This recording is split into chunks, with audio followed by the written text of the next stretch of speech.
নারায়ণগঞ্জের রূপগঞ্জে চনপাড়া পুনর্বাসন কেন্দ্রে অস্ত্র মামলার পলাতক এক আসামির গ্রেফতারকে কেন্দ্র করে পুলিশের ওপর হামলার ঘটনা ঘটেছে। এ সময় হামলাকারীরা রূপগঞ্জ থানার ভারপ্রাপ্ত কর্মকর্তা ও ৭ জন পুলিশ সদস্যকে মারধর করে। এছাড়া পুলিশের একটি ওয়াকিটকি ও ২টি মোবাইল ফোন সহ আসামিকে ছিনিয়ে নেয়ার অভিযোগ উঠেছে।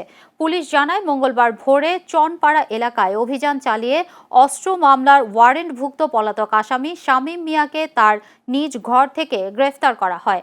শামীম মিয়া স্থানীয় থানা যুব দলের সিনিয়র যুগ্ম আহ্বায়ক। এ ঘটনায় রূপগঞ্জ থানায় সরকারি কাজে বাধা, পুলিশ সদস্যের ওপর হামলা এবং সরকারি মালামাল ক্ষয়ক্ষতির অভিযোগে ২১ জনের নাম উল্লেখ করে এবং প্রায় ২০০ জন অজ্ঞাত ব্যক্তিকে আসামি করে একটি মামলা দায়ের করা হয়েছে বলে জানায় পুলিশ।